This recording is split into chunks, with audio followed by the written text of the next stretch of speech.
Assalamualaikum students. Today we people are going to discuss about the writing process or the stages of writing process. हम जब कभी भी writing करते हैं तो उस राइटिंग में लिखने से पहले जो एक्टिविटीज़ होती हैं वो कौन सी होती हैं, या जब हम कोई चीज़ अपना फर्स्ट ड्राफ्ट लिख लेते हैं उसके बाद हमें उसको बेटर करने के लिए या जो उसके अंदर मिस्टेक्स होंगी उनको कवर अप करने के लिए जो एक्टिविटीज़ होंगी वो कौन कौन सी एक्टिविटीज़ होंगी, ये सारे एक प्रोसेस के तहत होते हैं जिसको हम राइटिंग प्रोसेस कहते हैं या स्टेजेस ऑफ राइटिंग प्रोसेस कहते हैं. The process can be divided into 5 steps. ये राइटिंग के जो मरहले हैं इनको हमने 5 हिस्सों में तकसीम किया हुआ है. पहला हिस्सा जो है उसका या पहला पॉइंट है प्री राइटिंग. जब हम प्रॉपरली लिखने से पहले जो एक्टिविटीज़ करते हैं हम उनको कहते हैं प्री राइटिंग एक्टिविटीज़ या प्री राइटिंग स्ट्रेटजीज़. इसके अंदर हमने क्या करना होता है ये हम इसको डिटेल फॉर्म में आगे जाकर पढ़ते हैं. दूसरा जो इसका पॉइंट है ड्राफ्टिंग. यहाँ जब हम प्रॉपरली लिखना स्टार्ट करते हैं, फर्स्ट टाइम हम जब लिखते हैं जो हमारा रफ मटेरियल होता है उसको हम कहते हैं फर्स्ट ड्राफ्ट या रफ ड्राफ्ट. ये अमल हमारा ड्राफ्टिंग कहलाता है. Number third point is revising. जब हम सारी चीज़ें लिख लेते हैं या अपना जो फर्स्ट ड्राफ्ट होता है उसको मुकम्मल कर लेते हैं, then we go for revising. तब हम क्या करते हैं, रिवाइजिंग को स्टार्ट कर देते हैं, यानी उसके अंदर जो मिस्टेक होती हैं हम उनको कवर करने की कोशिश करते हैं. Fourth point is editing and proof reading. जो आपके फर्स्ट ड्राफ्ट के अंदर रिवाइज करने के बाद आपको पता चला कि कहीं पे ग्रामेटिकल मिस्टेक थी, कहीं पे स्पेलिंग एरर थी, कहीं पे सिंटैक्टिकली मिस्टेक थी, तो आपने क्या किया, उनको एडिट किया और उसको सही कर लिया. एडिट करने के बाद उसको करेक्ट कर लिया. फिर जब आपने करेक्ट कर लिया तो वो जो करेक्ट मटेरियल था आपका वो आपने चेक कराने के लिए अपने टीचर्स को दिया. जो टीचर जब उसको चेक करेंगे तो इसको हम कहते हैं proof reading. The final and the revise form of the topic.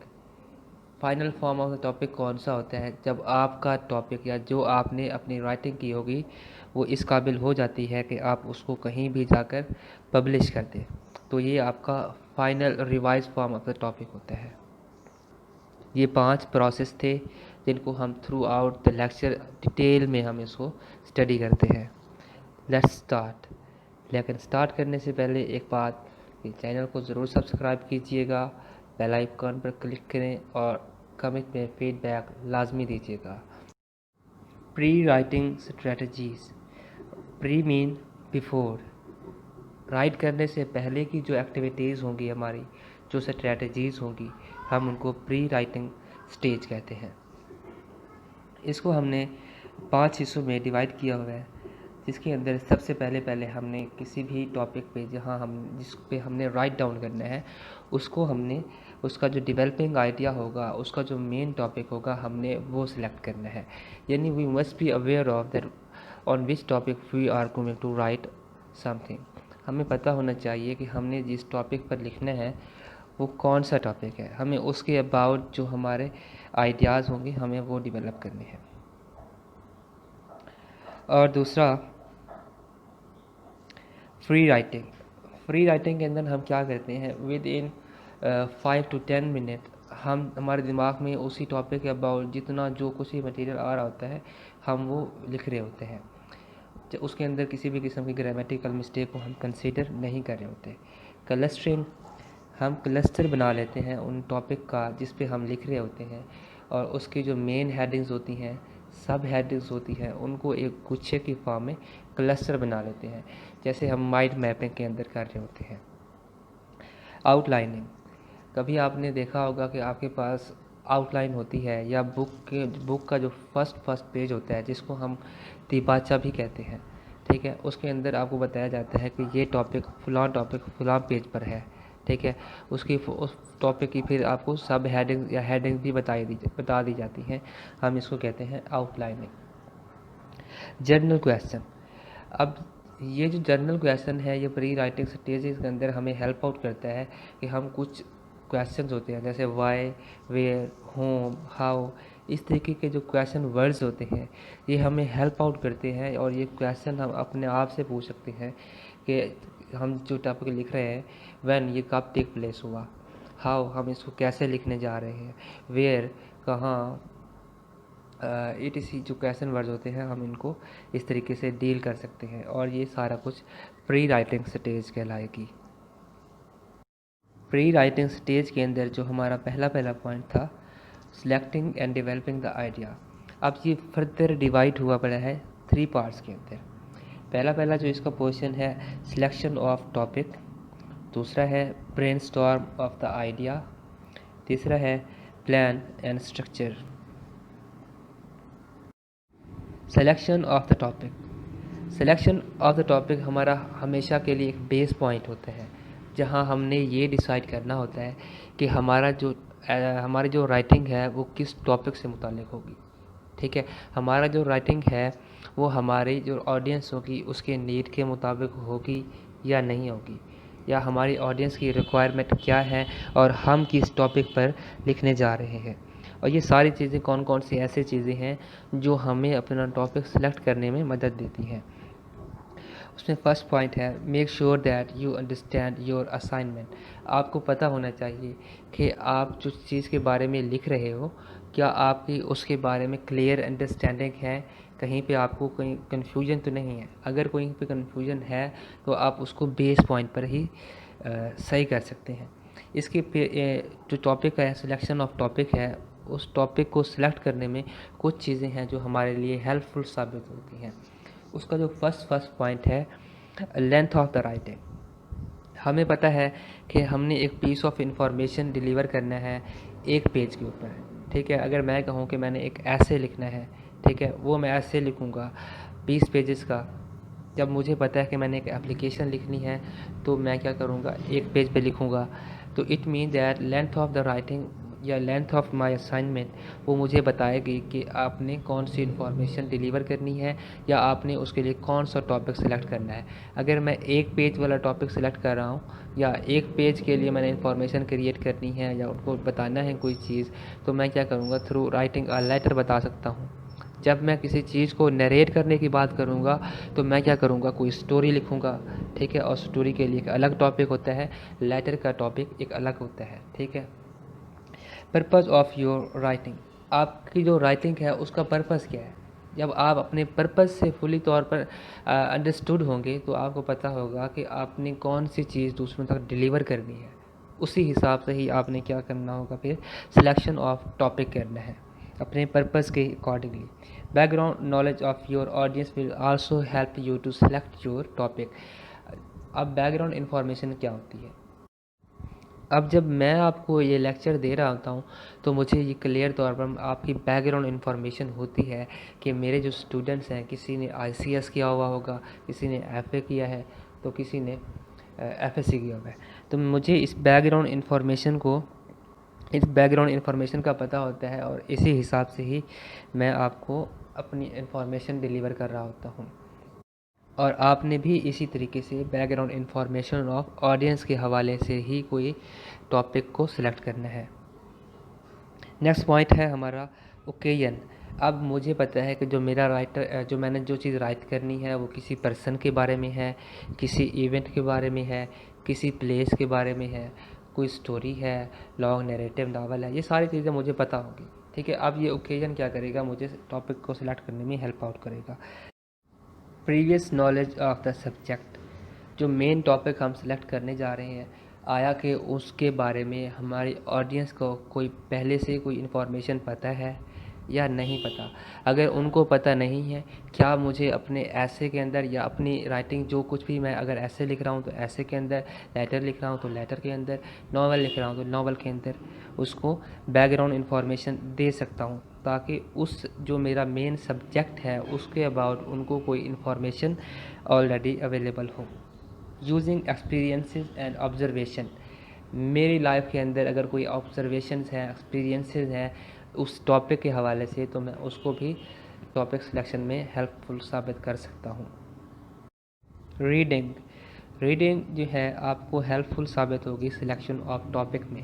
अगर मुझे पता है कि मैंने एक अपनी राइटिंग करनी है करप्शन इन पाकिस्तान पे, ठीक है, अब मैं इस टॉपिक पर अगर मैं अपनी राइटिंग करना चाहता हूँ, तो इससे पहले मुझे इस टॉपिक के अबाउट कितना मैंने पढ़ा हुआ है, मैंने अगर नेट पर सर्च किया तो मैंने कितना पढ़ा हुआ है, या मैंने अगर कहीं पे लाइब्रेरीज़ के अंदर बुक्स पढ़ी हुई हैं, तो उनका जो बैकग्राउंड नॉलेज होगा, जो वो इन्फॉर्मेशन होगी, मुझे एक न्यू टॉपिक सेलेक्ट करने में हेल्पफुल साबित होगी।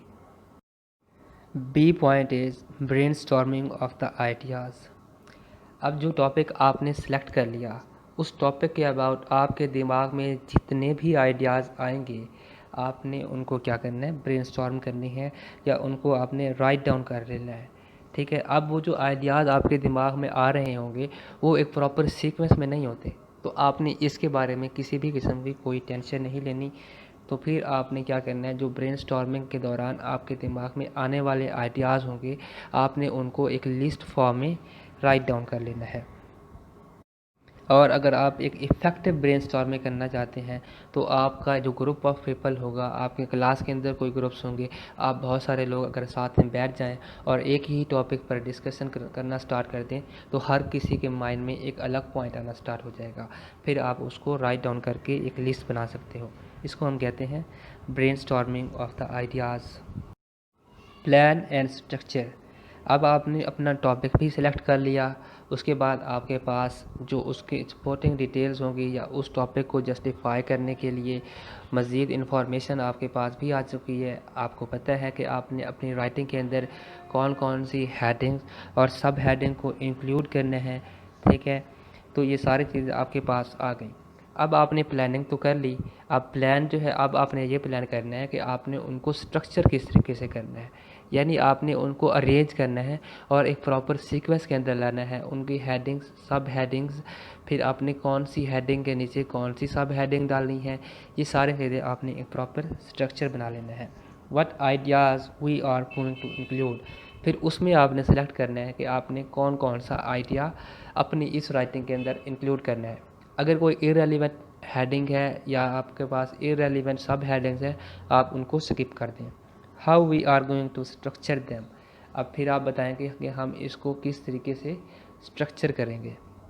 विच शुड बी देयर सीक्वेंस, यानी अब जो आपने उन टॉपिक को देखा, उनमें से जो इररेलेवेंट आपको लग रहे थे आपने उनको हटा दिया, फिर जो बच जाने वाले हमारे पास मेन हेडिंग्स, सब हेडिंग थी, आपने उनका एक प्रॉपर सीक्वेंस बना लेना है और उनको एक कंटेंट लिस्ट फॉर्म में ऑर्गेनाइज करके एक स्ट्रक्चर बना लेना है। The second stage of the stages of writing process is free writing।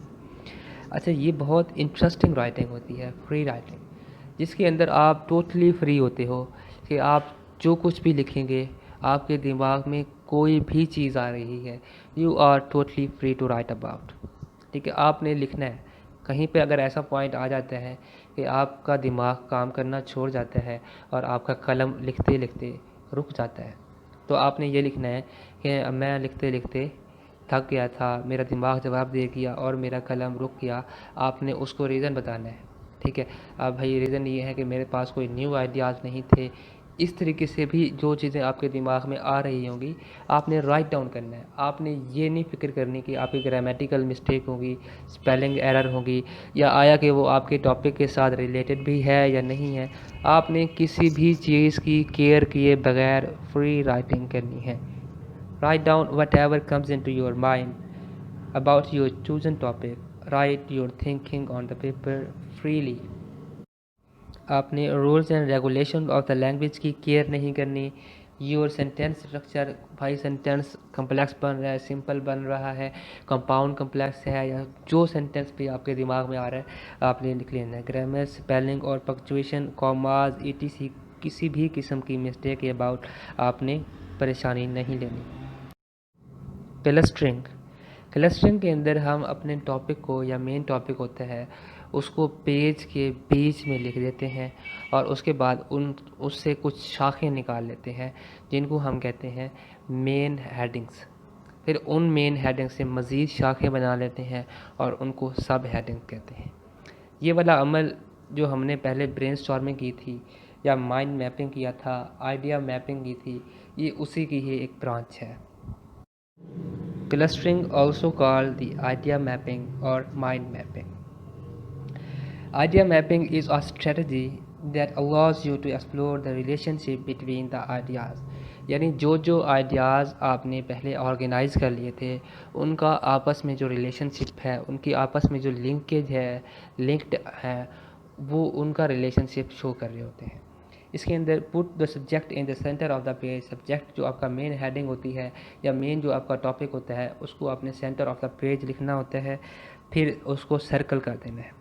Circle करने के बाद जो अदर आइडियाज़ होते हैं उससे रिलेटेड आपने फिर वो लिखने होते हैं। As you think of the other ideas write them on the page surrounding the central idea. Central idea जो आपका मेन आइडिया होता है, वो मेन टॉपिक होता है, वो आपने पेज के बीच में लिख दिया और उसको सर्कल कर दिया। फिर उससे आपने मज़ीद शाखें बनाई और मेन हेडिंग्स की शाखें बना ली आपने। फिर उस मेन हेडिंग से अगर किसी की सब हेडिंग्स हैं तो आपने मज़ीद उसकी शाखें बना ली, तो इसको हम कहते हैं क्लस्टरिंग। जो टॉपिक हम यहाँ पढ़ रहे हैं उसी की ही मैंने क्लस्टर की एग्जांपल बना ली। ठीक है, उसमें हमने क्या किया कि सबसे पहले एक पेज के बीच में हमने लिखा दी राइटिंग प्रोसेस। फिर मेन हेडिंग जो इस टॉपिक की थी, pre writing, writing strategies, literature review, proof reading, इनको हमने मेन हेडिंग कंसीडर किया। फिर इनसे निकलने वाली ब्रांचेस को या मज़ीद जो सब हेडिंग्स थी हमने डिवाइड कर दिया, और डिवाइड करने के बाद उनके साथ अटैच कर दिया, लिंक कर दिया, ताकि उनका रिलेशनशिप क्लियर तौर पर अंडरस्टैंड किया जा सके। ये जो टेक्निक थी, इस टेक्निक को कहा जाता है क्लस्टरिंग या mind mapping. The next point is outlining.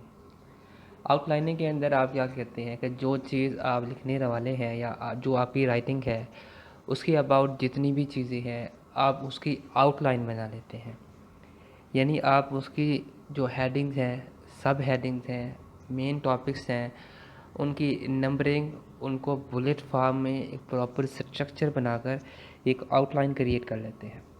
और जब आप अपनी राइटिंग करना स्टार्ट करते हैं तो ये आउटलाइन आपको हेल्प आउट कर रही होती है कि नंबर 1 पे हमने क्या चीज़ लिखनी है, उसकी आया कि उसकी कोई हेडिंग है, सब हेडिंग है।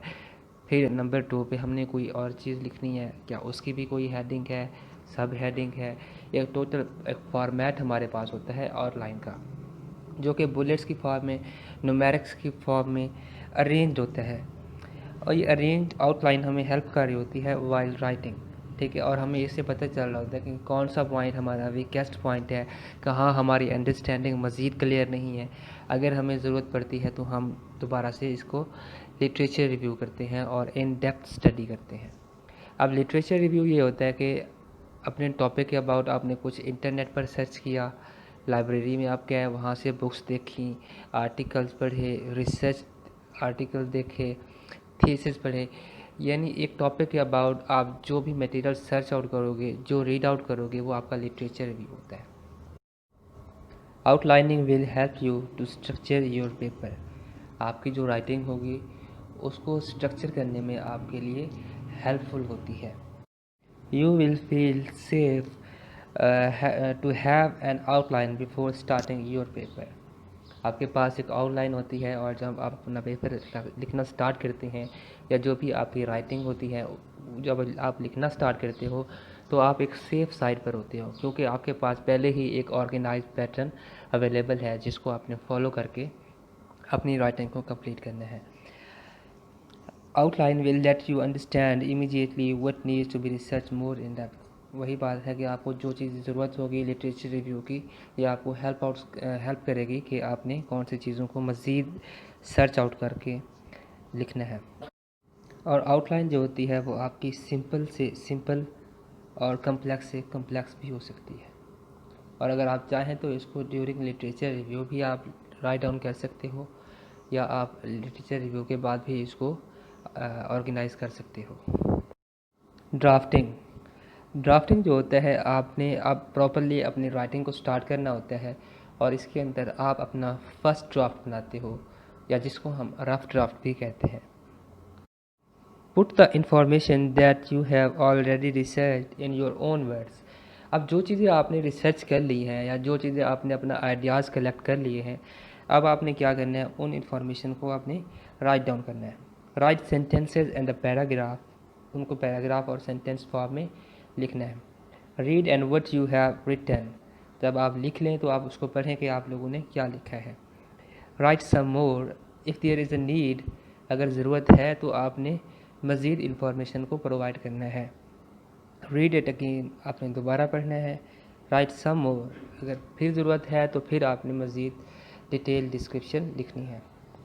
रीड इट अगेन, दोबारा इसको पढ़ें, अगर कोई गलती है, कोई ग्रामेटिकल मिस्टेक है तो देख लें. Write until you have said everything about your topic that you want to convey. Revising material is the third stage of the stages of writing process. अब रिवाइजिंग मटेरियल के अंदर हमने जो अपना फर्स्ट ड्राफ्ट बनाया था, जिसके अंदर हमने लिखा, फिर उसको रीड आउट किया, फिर लिखा, फिर रीड आउट किया, फिर लिखा, फिर रीड आउट किया, ये प्रोसेस हम करते रहे और हमारे पास एक फर्स्ट ड्राफ्ट तैयार हुआ. अब हमने उसको रिवाइज करना है कि आया कि उसके अंदर कोई चीज़ हमने ऐड करनी है, रिमूव करनी है, रिप्लेस करनी है या रीअरेंज करनी है. ये 4 पॉइंट्स होते हैं हमारे रिवाइजिंग के अंदर: adding, removing, replacing and rearranging. Adding, अब हमने अपनी राइटिंग के अंदर कोई आइडिया इंक्लूड करना है या कुछ चीज़ मटेरियल ऐसा है जो हम ऐड करना चाहते हैं. फर्स्ट ड्राफ्ट को हमने रिवाइज किया और हमें ऐसा लगा कि इसके अंदर हमने कोई और इन्फॉर्मेशन ऐड करनी है, कोई एग्जांपल ऐड करनी है, या हमने जो डिटेल प्रोवाइड की हुई है वो थोड़ी है, तो हमने क्या करना है, अब उस रफ ड्राफ्ट के अंदर या जो हमारा फर्स्ट ड्राफ्ट था उसमें इंफॉर्मेशन को ऐड करना है. रिमूविंग, अगर हमें ऐसा लगता है कि कुछ चीज़ें हमारे रफ ड्राफ्ट के अंदर अनइम्पॉर्टेंट हैं, अननेसेसरी हैं, जो हमारे रीडर्स की नीड ही नहीं है, तो हमने उन पॉइंट्स को स्किप आउट करके रिमूव कर देना है. रिप्लेसिंग, या हमें ऐसा लगता है कि हमारा जो आइडिया है उसको किसी दूसरे आइडिया के साथ रिप्लेस कर देना है, या एक पैराग्राफ, एक सेंटेंस किसी दूसरे सेंटेंस के साथ, पैराग्राफ किसी पैराग्राफ के साथ, कोई आइडिया किसी दूसरे आइडिया के साथ हम रिप्लेस करना चाहते हैं तो हम उसको रिप्लेस भी कर सकते हैं. Rearranging, there should be the appropriate sequence of your material and in which you are going to arrange your ideas. आपने अपने आइडियाज़ को अरेंज करना है, ठीक है. उसको प्रॉपर जो सीक्वेंस आपने आउटलाइन के अंदर लिखी हुई थी, अगर कहीं पे आपसे मिस्टेक हो गई है या आप उसकी अरेंजमेंट को अगेन चेंज करना चाहते हैं तो आप उसको रीअरेंज कर सकते हैं. The number 4th stage is editing and proof reading. अब जो हमने रिवाइजिंग के बाद हमने मिस्टेक को इनकाउंटर किया था, अंडरलाइन किया था कि हमने ऐड करना है, कहीं पर कोई चीज़ हमने रीअरेंज करनी है, रिमूव करनी है या रिप्लेस करनी है, उन चीज़ों को फिर हमने एडिट करना है. अगर कहीं पर कोई मिस्टेक थी तो एडिट कर हमने उन मिस्टेक्स को क्लियर करा देना है. उसके बाद जो हमारा प्रॉपरली एक स्ट्रक्चर तैयार हो गया राइटिंग का, तो हम उसको प्रूफ रीड करना है.